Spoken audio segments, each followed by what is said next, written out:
ሰላም ተኸታተልቲ ቻነለይ ሎሚ ኸዓ 6 ብሉፃት ተፃወቲ ኩዕሶ እግሪ ካብ ክቱር ድኽነት ናብ ጥርዚ ሃብቲ ዝመፁ ዕዉታት ሰባት ሒዘልኩም መፂአ ኣለኹ። ምክትታልኩም ኣይፈለየና ላይክ ብምግባር ቪድዮ ንጀምር።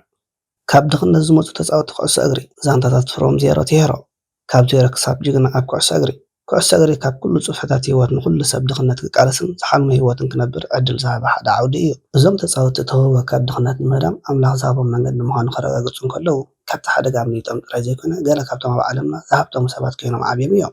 ድኽነት ዋላ ብባህሪ ልቢ ዝሰብር እንተኾነ ዓበይቲ ነገራት ንምስራሕ ኣብ ደርኺት ክኸውን ይኽእል እዩ።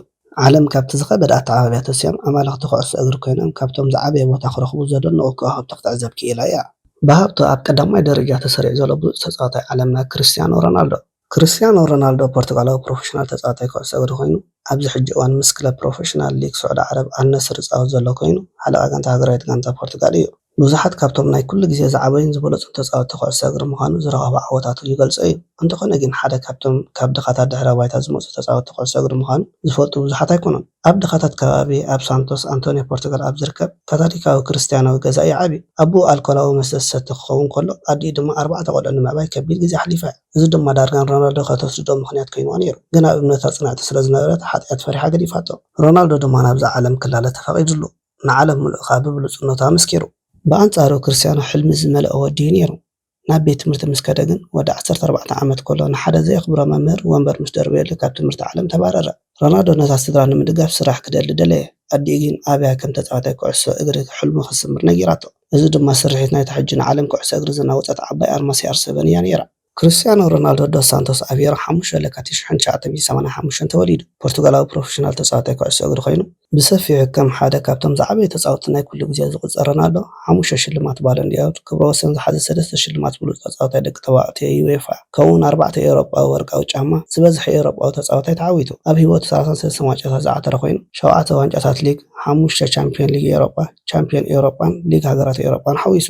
ሮናልዶ ኣብ ቻምፒዮንስ ሊግ ዝበዝሐ ፀወታታት 183 ኣካይዱ ዝበዝሐ 140 ሸቶታት ኣመዝጊቡ ከምኡውን 42 ኣሲስት ቀሪቡ። ኣብ ቻምፒዮን ኤውሮጳ 14 ሸቶታት ኣህጉራዊ ሸቶታት 128 ከምኡውን ኣህጉራዊ ፀወታታት 206 ክብረ ወሰን ሒዙ ይርከብ። ኣብ ሞዩ ልዕሊ 1200 ፀወታታት ካብ ዘካይዱ ውሕዳት ተፃወቲ ኮይኑ ልዕሊ 880 ወቕዓውያን ሸቶታት ላዕለዎት ሸቶታት ንክለቡን ሃገሮም ብምዝጋብ ናይ ኩሉ ግዜ ዝለዓለ ኣመዝጋቢ ሸቶታት ኮይኑ ኣሎ።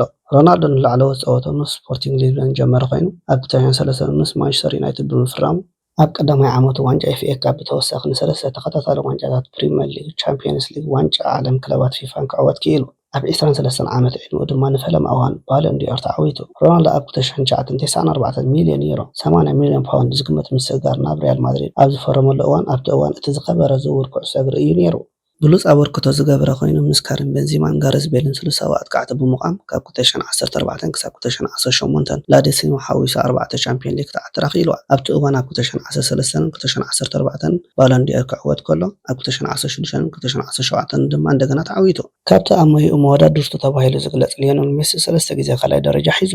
ብተወሳኺ ኣብ ቻምፒዮን ሊግ ናይ ኩሉ ግዜ ብሉፅ ኣመዝጋቢ ሸቶን ናይታ ክለብን ኮይኑ ኣብ መንጎ 2012 2018 ንሽዱሽተ ተኸታታሊ ዓመታት ብሉፅ ኣመዝጋቢ ሸቶ ናይቲ ውድድር ኮይኑ ዛዚሙ።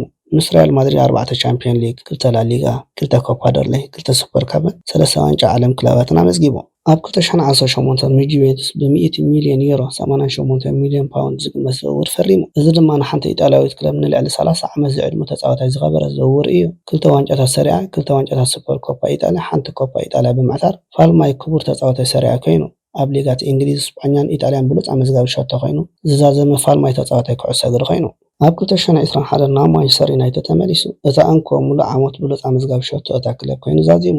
ውዕሉ ኣብ 2022 ቅድሚ ምቑራፁ ኣብ 2023 ድማ ምስ ኣልነስር ፈሪሙ። ሮናልዶ ኣብ 2003 ኣብ መበል 18 ዓመቱ ምስ ፖርቱጋል ናይ መጀመርያ ኣህጉራዊ ፀወታ ኣካይዱ። ካብኡ ንድሓር ልዕሊ 200 ፀወታታት ብምምዝጋብ ኣብታ ሃገርን ታሪኽን ዝበዝሐ ፀወታታት ዘመዝገበ ተፃዋታይ ኮይኑ ብክብረ ወሰን ዓለም ኣፍልጦ ዝረኸበ እዩ። ብደረጃ ዓለም ልዕሊ 100 ሸቶታት ብምምዝጋብ ኣብ ኩሉ ግዜ ዝበለፀ ኣመዝጋቢ ሸቶ ስፖርት እውን እዩ። ሮናልዶ ኣብ 11 ዓበይቲ ውድድራት ተፃዊቱ ሸቶታት እውን ኣመዝጊቡ። ንፈለማ እዋን ኣህጉራዊ ሸቶ ኣብ ዩሮ 2004 ብምምዝጋብ ፖርቱጋል ናብ ፍጻመ ክትበጽሕ ጊዜዋ። ኣብ ወርሒ ሐምለ 2008 ሓለቓ ጋንታ ሃገራዊት ጋንታ ኮይኑ ኣብ 2015 ሮናልዶ ብፌደሬሽን ኩዕሶ እግሪ ፖርቱጋል ዝበለጸ ናይ ኩሉ ግዜ ፖርቱጋላዊ ተጻዋታይ ተሸሊሙ።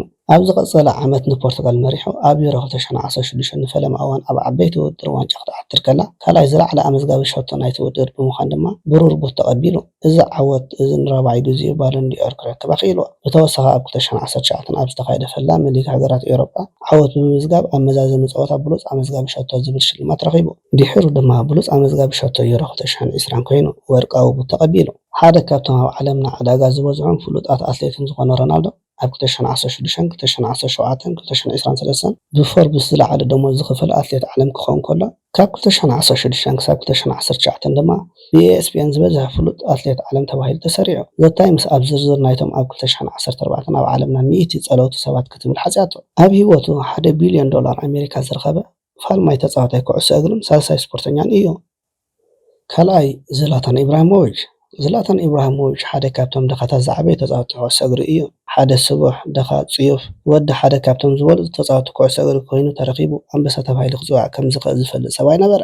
ዝላታን ኣብ ሽወደን ኣብ ማእኸል ማልሞ ኣብ ዝርከብ ሓደገኛ ፕሮጀክት ኣባይቲ እዩ ዓብዩ። ንእስነቱ ዕግርግር ዝመልኦ ምልሕላሕ ዝነበሮ ብዛዕባ ዓባይ ኣፍንጩ ንነብሱ ዝፈልጥ መብዛሕትኡ ግዜ ንኽምሳሕ ጥራይ ናብ ቤት ትምህርቲ ዝኸይድ እዩ ነይሩ።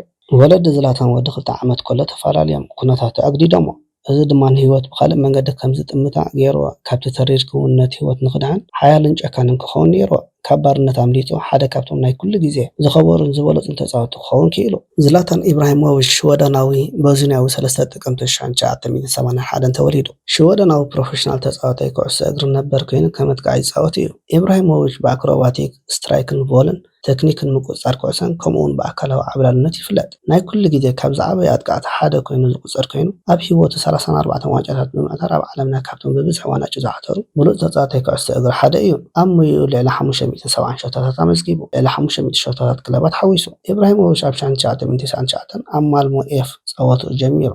ድሕሪ 2 ዓመት ድማ ናብ ኣያክስ ፈሪሙ። ኣብኡ ድማ ሓደ ካብቶም ኣብ ኤውሮጳ ተስፋ ዘለዎም ኣጥቃዕቲ ምዃኑ ዝና ረኺቡ።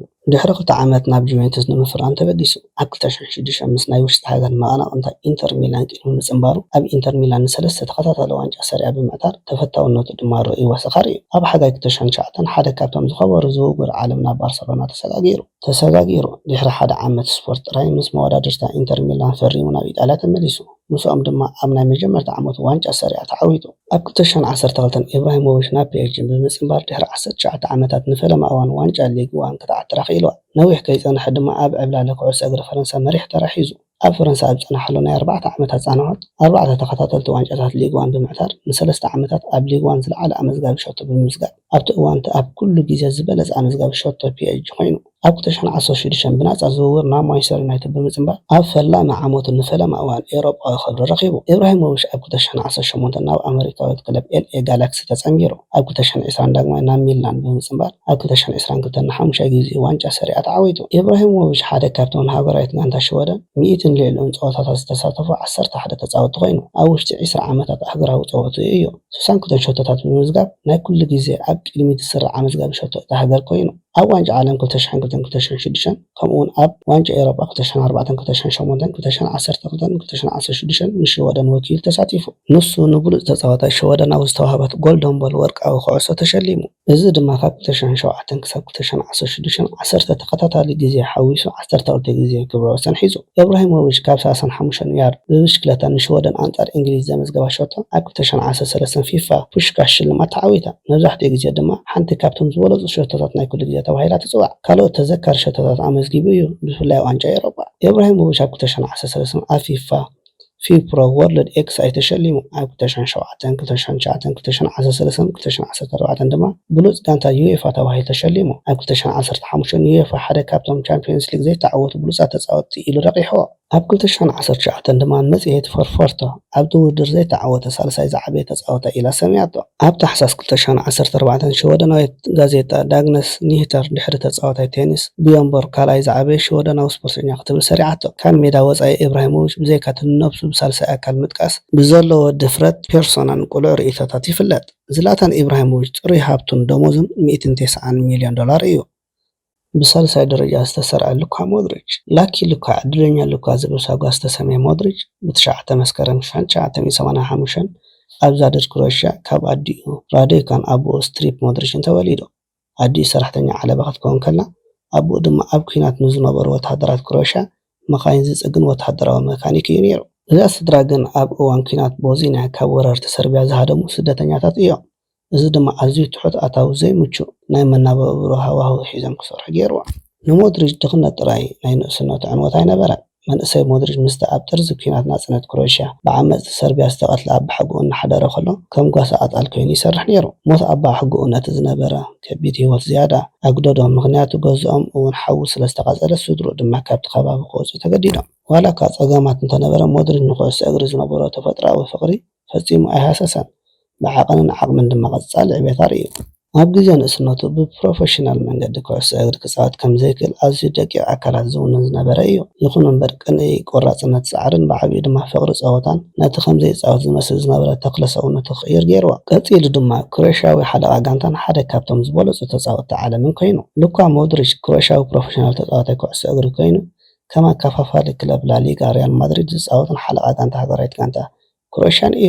ብቐንዱ ከም ማእከላይ ኣከፋፋሊ ኮይኑ ዝጻወት ኮይኑ ከም መጥቃዕቲ ኣከፋፋሊ ወይ ከም ተኸላኻላይ ኣከፋፋሊ ክጻወት ይኽእል። ንሱ ብሰፊሑ ከም ሓደ ካብቶም ዝዓበየ ኣከፋፈልቲ ኩሉ ግዜ ከምኡውን ከም ዝዓበየ ክሮኤሽያዊ ተጻዋታይ ኩዕሶ እግሪ ተባሂሉ ይግለጽ። ሞድሪች ኣብ 2003 ምስ ክሮኤሽያዊት ክለብ ዲናሞ ዛግሬብ ፕሮፌሽናል ህይወቱ ጀሚሩ። ቅድሚ ናብ ቦዝኒያዊት ክለብ ዝሪንስኪ ሞስታርስ ክሮኤሽያዊት ክለብ ኢንተር ዛፕሬሽን ብልቃሕ ምጽዋቱ ኣብ 2005 ንፈለማ ግዜ ምስ ዲናሞ ዝተጻወተ ኮይኑ ብቕዓቱ ድማ ኣብ 2008 ናብ ፕሪምየር ሊግ ክለብ ቶተንሃም ሆትስፐር ክሰግር ኣኽኢልዎ። ኣብ 2010 ድማ ናብ መጻሪ ቻምፒዮን ሊግ ኤውሮጳ መሪሕዋ። እዚ ድማ ድሕሪ ዳርጋ 50 ዓመታት ንፈለማ እዋን እዩ። ኣብ ክራማት 2012 ሞድሪች ብ30 ሚልዮን ፓውንድ ዝውውር ገንዘብ ናብ ሪያል ማድሪድ ተጸምቢሩ። ኣብ ካልኣይ ዓመቱ ድማ ዋንጫ ቻምፒየንስ ሊግ 2013-2014 ብምዕታር ኣብታ ዓመተ ስፖርት ናይታ ዓመተ ስፖርት ዝበለጸት ጋንታ ተመሪጹ።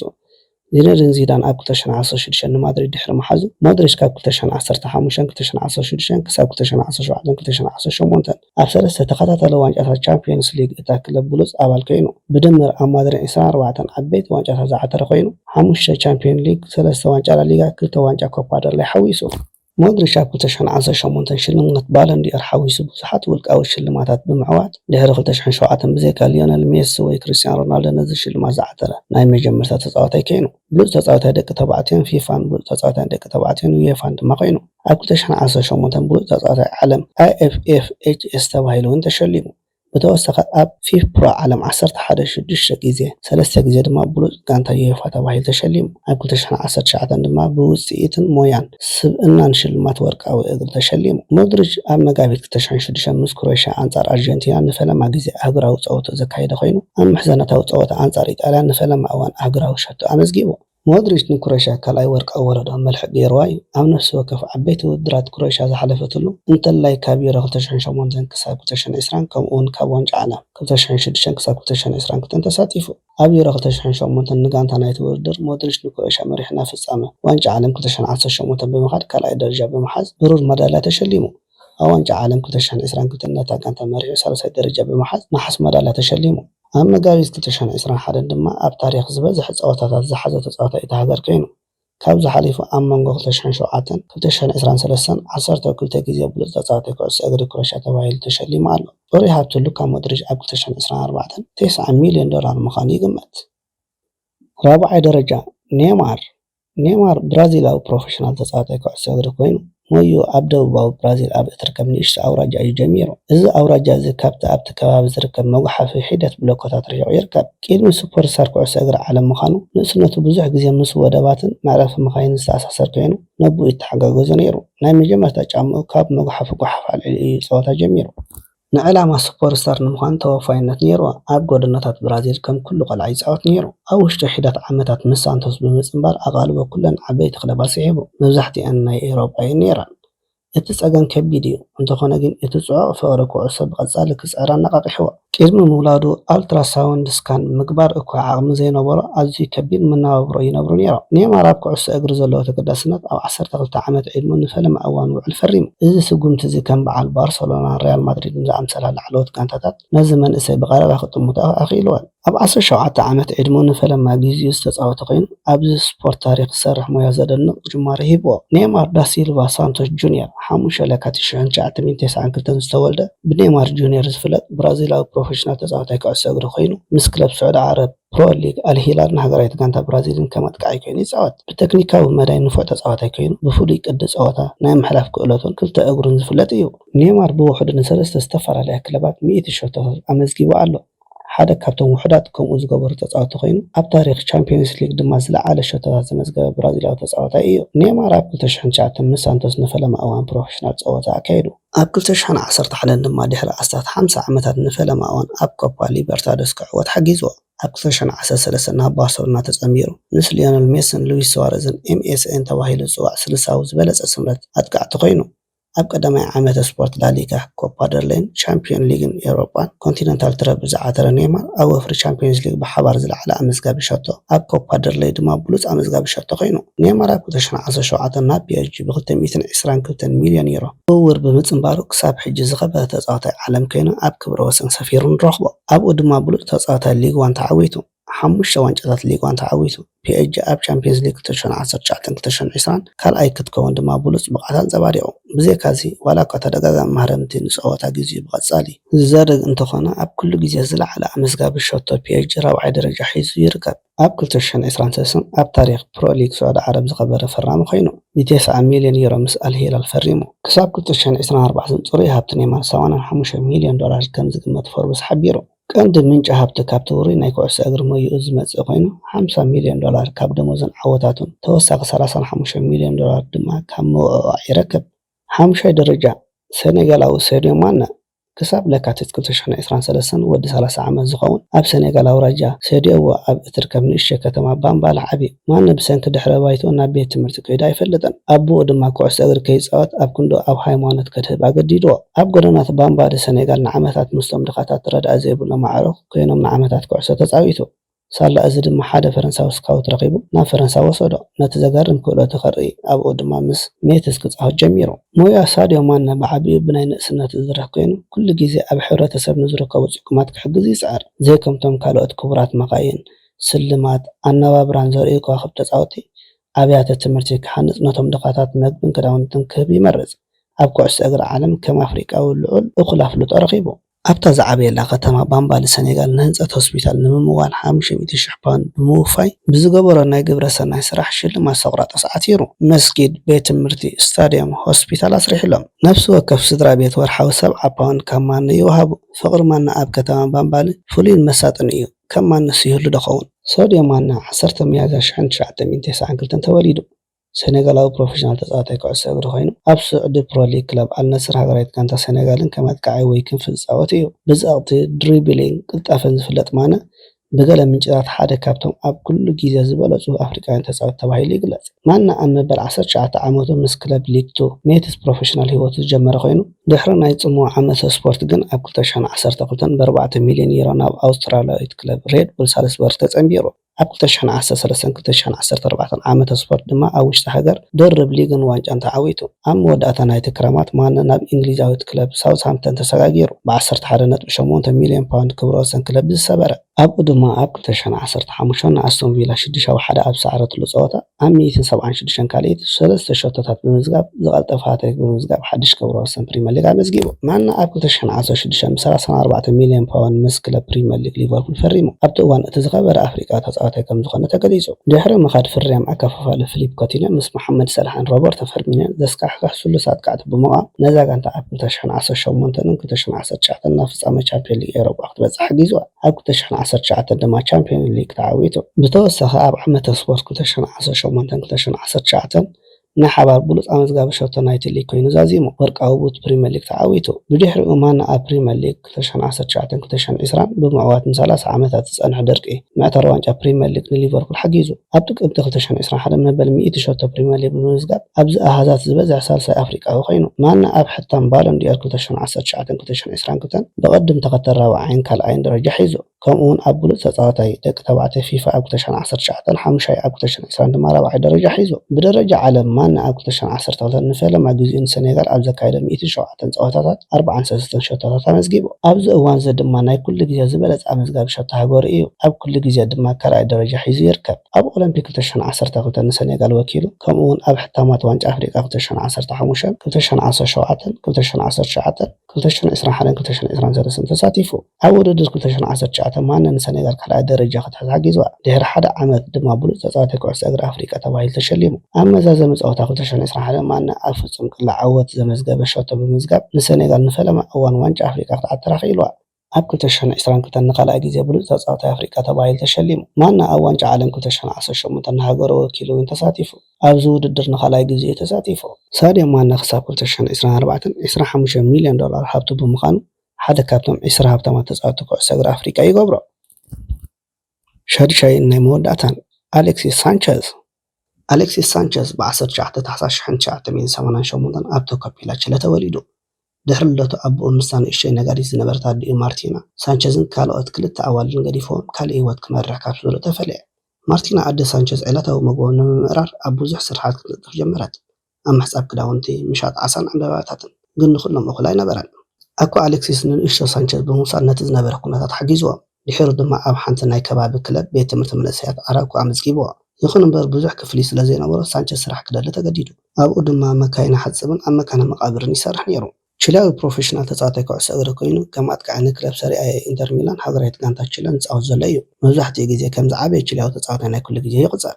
ዘ ወንደር ቻይልድ ተባሂሉ ዝተሰመየ ሳንቸዝ ንናይ ላዕለዎት ክለባት ህይወቱ ምስ ኮብሮላ እናተፃወተ ዝጀመረ ወዲ 15 ዓመት ኮይኑ ኣብ 2006 ወዲ 18 ዓመት ኮሎን ምስ ኡዶኔዜ ፈሪሙ። ንኮሎ ኮሎን ሪቨር ፕሌትን ብልቃሓብ ዝተፃወተሉ ዝነበረ እዋን ተኸታታሊ ዋንጫታት ሊግ ተዓዊቱ። ሳንቸዝ ኣብ 2011 57.5 ሚልዮን ዩሮ ዝዋግኡ ዝውውር ናብ ባርሰሎና ምስ ፈረመ ክብረ ወሰን ዝውውር ናይ ማሕበር ኩዕሶ እግሪ ተፃወቲ ኮይኑ ናይ ኩሉ ግዜ ዝኸበረ ቺላዊ ተፃዋታይ ኮይኑ ኣብ ባርሳ ሳንቸዝ ዋንጫ ላሊጋን ኮፓ ደል ሬይን ሓዊሱ 6 ዋንጫታት ተዓዊቱ። ብድሕሪኡ ኣብ 2014 31.7 ሚልዮን ፓውንድ 35 ሚልዮን ዩሮ ዝውውር ናብ ኣርሰናል ተፀምቢሩ። ክልተ ዋንጫ FA ካፕ ተዓዊቱ። ብሉፅ ተፃዋታይ ደገፍቲ PFA 2018 ድማ ተዓዋቲ ኮይኑ ኣብ 2018 ብናይ ምልውዋጥ ውዕል ናብ መቀናቐምታ ሊግ ማንቸስተር ዩናይትድ ተሰጋጊሩ። ድሕሪ ሓደ ዓመት ናብ ኢንተር ሚላን ፈሪሙ። ዋንጫ ሰሪኣን ኮፓ ኢጣልያን ድማ ተዓዊቱ። ኣብ ናሓሰ 2022 ምስ ክለብ ሊግ ዋን ማርሰል ፈሪሙ። ምስታ ፈረንሳዊት ክለብ ሓደ ዓመት ስፖርት ራይ ዝተፃወተ ሳንቸዝ ኣብ ክራማት 2023 ናብ ኢንተር ሚላን ተመሊሱ ዋንጫ ሰሪኣ ንኻልኣይ ግዜ ተዓዊቱሉ። ሳንቸዝ ኣብ 2006 ኣብ መበል 18 ዓመቱ ሚችለን ንፈለማ ግዜ ኣብ ላዕለዎት ኣገራዊ ፀወታ ዘካየደ ኮይኑ ካብኡ ንድሓር ድማ 162 ፀወታታት ብምዝጋብ ኣብ 8 ዓበይቲ ውድድራት ተሳቲፉ። ኣብ ሃገሩ ዝበዝሐ ፀወታታት ዝሓዘ ተፃዋታይ ናይ ኩሉ ግዜ ብሉፅ ኣመዝጋቢ ሸቶን ኮይኑ ንቺለ ኣብ ሓደ ዓብዪ ውድድር ንፈለማ እዋን ዓወት ብምዝጋብ ኣብ 2015 ኮፓ ኣሜሪካ ብምዕዋት ኣብ መዛዘሚ ፀወታ ናይ ዓወት ፍጹም ቅላዕ ብምዝጋብ ኣብ ኮፓ ኣሜሪካ ሰንቲናሪዮ 2016 ነዚ ዓወት ንምድጋም ሓለቓ ጋንታ ኮይኑ ንብሉፅ ተፃዋታይ ወርቃዊ ኩዕሶ ተዓዊቱ። ፎርብስ ኣብ ዘውፃእታ ኣብ 2020 ናይ ዓለምና ዝለዓለ ክፍሊ ዝኽፈል ኣትሌት ብምባል ሰሚያቶ። ፅሩይ ሃብቲ ሳንቸዝ ኣብዚ ሕጂ እዋን 24.5 ሚልዮን ፓውንድ እዩ። ክቡራት ተዓዘብትና ናይ ሎሚ ትሕዝቶና ነዚ ይመስል ነይሩ። ብካልእ ትሕዝቶ ክሳብ ዝመፀኩም ሰላም ኩኑ።